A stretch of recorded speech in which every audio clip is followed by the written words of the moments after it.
There is a specific, tricky emotion that shows up when we least expect it. While it feels uncomfortable, it is actually one of the most helpful tools you have for understanding yourself. Imagine you are at a soccer game and your friend kicks the winning goal, or you're in class and you watch a classmate draw a picture that looks like a masterpiece. You might feel two things at once. Part of you thinks it's amazing, but at that exact same moment, you feel a tight, uncomfortable twist in your stomach. It's hard to put your finger on.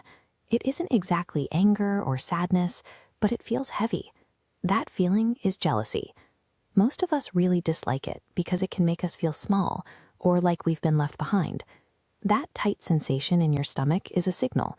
It is a guide that helps you notice something you really care about, acting as a direct link to your own interests. When you feel that twist, you are looking at a skill or a trait that you truly admire. It is a flag pointing straight at something you want for yourself. Think of this feeling like an internal compass. A compass doesn't yell at you or judge you for facing the wrong way, it just points. Your jealousy does the same thing. It quietly highlights something important. Once that compass points something out, you arrive at a crossroads where you have a choice between two very different paths. The first path is the comparison spiral. This is where your brain tells you that because someone else is good at something, you must be worse. This path usually makes you feel even smaller. The second path is the curiosity shift. Instead of comparing yourself to others, you ask questions like, "What do I admire about that?" Or "Why does that matter to me?" Think about the classmate who is great at drawing. On the first path, you might think, "I hate that she's so good." But if you choose curiosity, that same feeling becomes, "I would like to get better at drawing." This shift changes how that twist in your stomach feels. While the comparison spiral pulls you down, curiosity points you towards something you can actually do. Shifting into curiosity is a skill you can practice using 3 steps. Step 1. Name the value. Look past the surface of what you're seeing.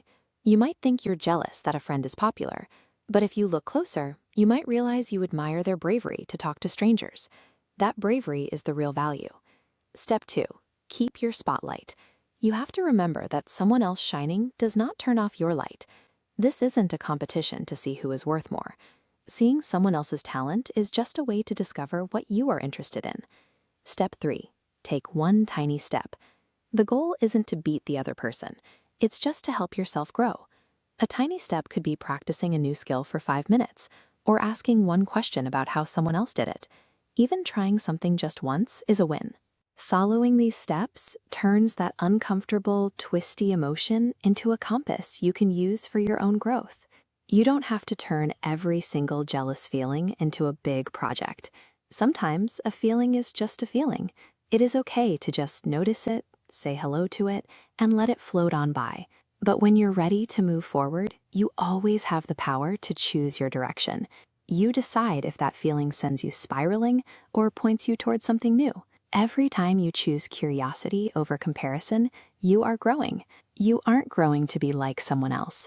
You're following your own compass to become the real you, in your own way, under your very own light.